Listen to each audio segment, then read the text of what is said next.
ZEE5 ಇರುವಾಗ ನೀವು ನಿಮ್ಮ ನೆಚ್ಚಿನ ಶೋಗಳನ್ನ ಎಂದಿಗೂ ಮಿಸ್ ಮಾಡಿಕೊಳ್ಳುವುದಿಲ್ಲ. ಅದು ಸಂಪೂರ್ಣ ಉಚಿತವಾಗಿ. ಸುಂದ್ರ ಏನು ಇಷ್ಟು ಚೆನ್ನಾಗಿ ಕಾಣಿಸ್ತೀನಿ ನೀನು. ಸೂಪರ್ ಕಣ, ನನ್ನ ದೃಷ್ಟಿಯಿಂದ ನೀನ್ ತಾಕ್ಬಿಡುತ್ತೆ. ರಾಣಿ ಏನ್ ಮಾಡ್ತಿದ್ದೀರಾ? ಆಫೀಸ್ ಫಂಕ್ಷನ್ ಫೋಟೋಸ್ ನೋಡ್ತಿದ್ದೆ ಇದ್ದಮ್ಮ. ಇಲ್ಲಿ ನೋಡೆ, ನಾನ್ ನೋಡಿದ್ರೆ ತರುಣ್ ಅಷ್ಟು ದೊಡ್ಡ ಮಗ ಇದ್ದಾನೆ ಅಂತ ಯಾರಾದ್ರೂ ಹೇಳ್ತಾರೇನೆ. ಎಷ್ಟು ಚೆನ್ನಾಗಿ ಕಾಣಿಸ್ತಿದ್ದೀನಿ ನೋಡಿ ಈ ಫೋಟೋದಲ್ಲಿ. ಮನ್ಸ್ ಮಾಡಿದ್ರೆ ಈಗ್ಲೂ ಹುಡುಗಿರು ಕ್ಯೂ ಕ್ಯೂ ಕ್ಯೂ ನಿಂತ್ಕೊಂಡ್ಬಿಡ್ತಾರೆ. ಹೌದೌದು, ನನಗೇನೋ ಬುದ್ಧಿ ಇಲ್ದೆ ನಿಮ್ಮನ್ನ ಕಟ್ಕೊಂಡೆ. ನಿಮ್ ಹಿಂದೆ ಕ್ಯೂನೆಲ್ಲ ಅವ್ರಿಗೇನು ಬುದ್ಧಿ ಇರಲ್ವಾ? ಅಯ್ಯೋ ತಮ್ಮ ತಮಾಷೆ ಹೇಳ್ದೆ ಕಡೆ. ಇಲ್ಲಿ ನೋಡಿ, ನನ್ ಮಗ ತರುಣ್ ಎಷ್ಟು ಚೆನ್ನಾಗಿ ಕಾಣಿಸ್ತಿದ್ದಾನೆ ಅಂತ. ನನ್ ಮಗ ಥೇಟ್ ನಂತರನೇ ಇದ್ದಾನೆ. ತರುಣ್ ಇದಾನಪ್ಪ. ಓ ಶರ್ಮಿ ಬಾಮ್ಮ, ಫೋಟೋಸ್ ನೋಡ್ತೀಯಾ? ಇಟ್ಸ್ ಓಕೆ ಮಾವ, ನನಗೂ ಫೋಟೋಸ್ ಬಂದಿದೆ. ಓಕೆ.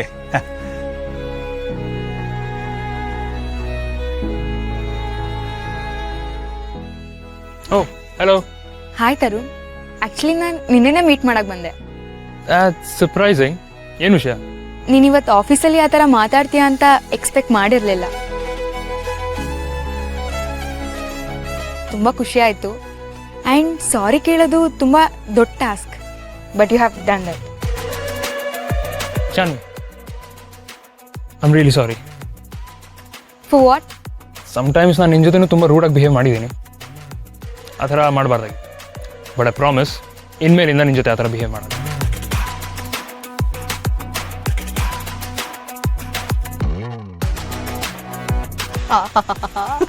ನನ್ ದೃಷ್ಟಿನೇ ತಾಗುತ್ತೆ ಕಣ ನಿನ್ಗೆ. ಎಲ್ಲ ಇತ್ತು ಈ ತಲೆ. ಎಷ್ಟೇ ಆಗ್ಲಿ ನನ್ನ ಮಗಲ್ವಾ, ತುಂಬಾ smart. This is just the beginning. ಕತೆ ಇವಾಗ ಇನ್ನೂ ಶುರುವಾಗಿದೆ.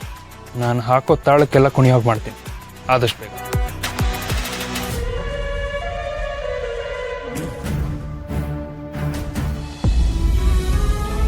ಅಂಬಿಕಾ ಇಲ್ಲ ಅನ್ನೋದನ್ನ ನಾನು ಯಾವತ್ತೂ ನಂಬಲ್ಲ. ಎಲ್ಲರಿಗೂ ಅಂಬಿಕಾ ಪ್ರಪಂಚದಲ್ಲಿ ಒಬ್ರು. ನನಗೆ ಅಂಬಿಕಾನೇ ಪ್ರಪಂಚ. ದುರ್ಗಾ, ಏನಾಯ್ತು? ಊರ್ ನೆನ್ಪಾಯ್ತಾ?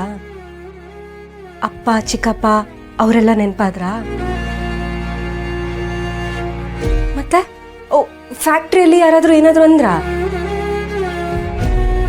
ಅಯ್ಯೋ ದೇವ್ರೆ, ಮತ್ ಏನಾಯ್ತು? ಬಾಸ್ ಮಾತಾಡಿದ್ ನೆನ್ಪಾಯ್ತು. ಯಾಕೋ ತುಂಬಾ ಬೇಜಾರಾಯ್ತು. ಕೆಲವು ಸಲ ಕೆಲವ್ರನ್ನ ನೋಡಿ ಅವ್ರಿಗೇನು ಸಮಸ್ಯೆ ಇಲ್ಲ, ದುಡ್ಡು, ಆಸ್ತಿ, ಅಂತಸ್ತು, ಒಳ್ಳೆ ಕೆಲಸ ಎಲ್ಲ ಇದೆ ಅನ್ಕೋತೀವಿ. ಆದ್ರೆ ಅವ್ರವ್ರ ನೋವು ಅವರಿಗೆ ಗೊತ್ತಿರುತ್ತೆ ಅಲ್ವಾ? ಹೌದು ದುರ್ಗಾ, ಅವ್ರ ನೋವು ನಂಗೆ ತುಂಬಾ ಚೆನ್ನಾಗಿ ಅರ್ಥ ಆಗುತ್ತೆ. ಒಬ್ರನ್ನ ಕಳ್ಕೊಂಡಾಗ ಆಗೋ ನೋವು, ಅವ್ರು ಮತ್ತೆ ನಮ್ಮ ಹತ್ರ ವಾಪಸ್ ಬರಲ್ಲ ಅನ್ನೋ ನೋವು ತುಂಬಾ ಕಾಡುತ್ತೆ. ನಮ್ಮಮ್ಮ ನನ್ನನ್ನು ಬಿಟ್ಟು ಹೋದಾಗ್ಲೂ ನನಗೆ ಹೀಗೆ ನೋವಾಗಿತ್ತು. ಆದ್ರೆ ನಮ್ಮಮ್ಮ ವಾಪಸ್ ಬರಲ್ಲ ಅಂತ ನನಗೆ ಗೊತ್ತಿತ್ತು. ಆದ್ರೆ ಅಕ್ಕ ಇದ್ರು ಇಲ್ದೇನೋ ತರ ಆಗೋಯ್ತು. ನಾವು ತುಂಬಾ ಇಷ್ಟಪಡೋರ್ನ ಕಳ್ಕೊಳ್ಳೋದು ಅಂದ್ರೆ ನಮ್ಮನ್ನ ನಾವೇ ಕಳ್ಕೊಂಡಾಗೆ. ಕ್ಷಮಿಸು ದುರ್ಗಾ, ನಾನು ನಿನ್ನನ್ನ ಇಲ್ಲಿ ಕರ್ಕೊಂಡ್ ಬರೋವಾಗ ನಿನ್ನ ಅಕ್ಕನ ಹುಡ್ಕೋದಕ್ಕೆ ಸಹಾಯ ಮಾಡ್ತೀನಿ ಅಂತ ನಾನು ಹೇಳಿದ್ದೆ. ಆದ್ರೆ ನಿನ್ನ ನನ್ನ ಸ್ವಾರ್ಥಕ್ಕೋಸ್ಕರ ಈ ಫ್ಯಾಕ್ಟ್ರಿಗೆ ಸೇರಿಸಿ ನಿನ್ನ ಅಕ್ಕನ ಬಗ್ಗೆ ನಾನು ಯೋಚನೆ ಮಾಡ್ತಾ ಇಲ್ವಲ್ಲ ಅಂತ ನನ್ಗೆ ನನ್ನ ಬಗ್ಗೆ ಗಿಲ್ಟ್ ಕಾಡ್ತಾ ಇದೆ.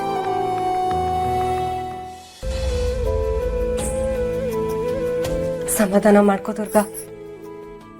ನೀನು ತಾಯಿನ ಕಳ್ಕೊಂಡಿರ್ಬೋದು, ಆದ್ರೆ ನಿನ್ನ ಅಕ್ಕ ನಿನಗೆ ಸಿಗೋ ಹಾಗೆ ನಾನ್ ಮಾಡ್ತೀನಿ. ನಾನು ಆ ದಿನಕ್ಕೋಸ್ಕರನೇ ಕಾಯ್ತಾ ಇದ್ದೀನಿ. ಇವತ್ತವ್ರ ಮಾತು ಕೇಳ್ತಾ ಕೇಳ್ತಾ ನಂಗೆ ಯಾಕೋ ಮತ್ತೆ ನಮ್ಮ ಅಕ್ಕ ನೆನ್ಪಾದ್ಲು. ಕೆಲವೊಂದ್ಸಲ ನನ್ನ ಜೀವನದ ಉದ್ದೇಶನೇ ಅವಳು ಹುಡ್ಕೋದು ಅನ್ಸುತ್ತೆ. ಅವಳು ಒಂದ್ಸಲ ನನ್ನ ಕಣ್ಮುಂದೆ ಬಂದ್ಬಿಟ್ರೆ ನನ್ನ ಜೀವನದ ನೋವೆಲ್ಲ ಮಾಯ ಆಗ್ಬಿಡುತ್ತೆ. ಅವಳು ನನ್ನ ಎದುರುಗಡೆ ಬಂದು ನಾನೇ ನಿಮ್ಮಕ್ಕ ಅಂತ ಅನ್ಬೇಕು.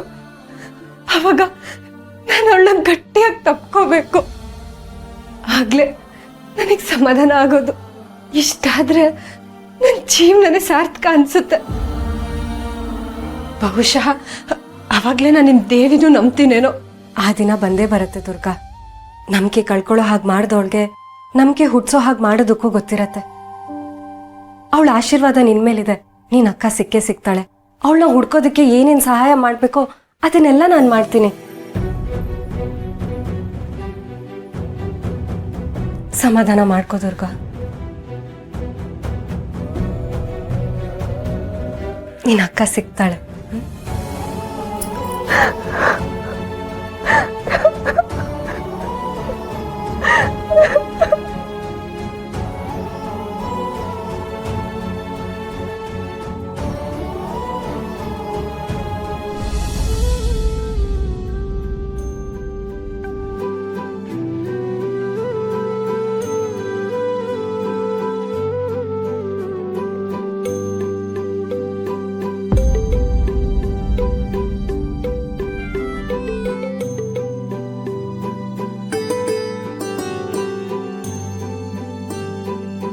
ನನಗೆ ಗೊತ್ತು ಹಿತಾಪುಟ ನೀನು ಬಂದು ಕೂರಲ್ಲ ಅಂತ. ಆದರೂ ನನ್ನ ಮಗಳು ಯಾವತ್ತೋ ಒಂದಿನಾದರೂ ಬಂದು ಕೂರ್ತಾಳೆ ಅನ್ನೋ ಭರವಸೆ. ಅದಕ್ಕೆ ನೀನು ಬಂದು ಕೂರ್ಲಿ ಬಿಡ್ಲಿ, ನಾನು ಮಾತ್ರ ಹೀಗೆ ಡೋರ್ ಓಪನ್ ಮಾಡದೆ ಬಿಡಲ್ಲ.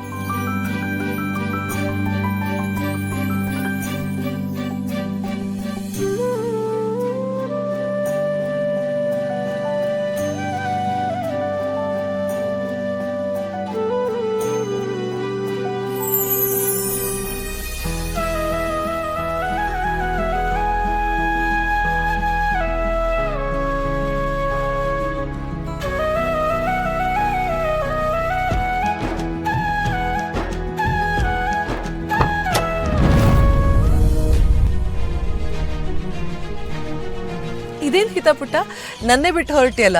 ಮಾಯಾ, ಇಫ್ ಯು ಡೋಂಟ್ ಮೈಂಡ್ ನೀನು ಇನ್ನೊಂದು ಕಾರಲ್ಲಿ ಬರ್ಬೋದಾ?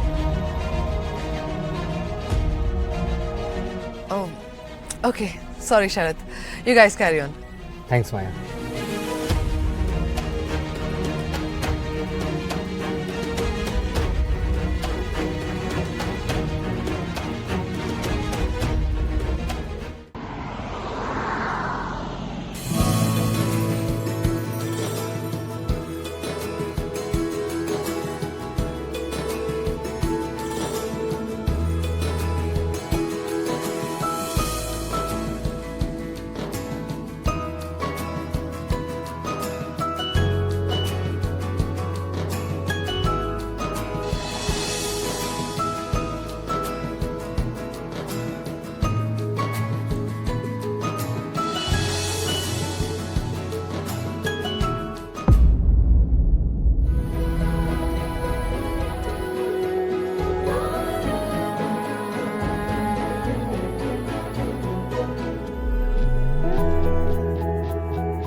ZEE5 ಆಪ್ ಡೌನ್ಲೋಡ್ ಮಾಡಿ ಎಲ್ಲಾ ಸಂಚಿಕೆಗಳನ್ನು ಸಂಪೂರ್ಣ ಉಚಿತವಾಗಿ ನೋಡಿ.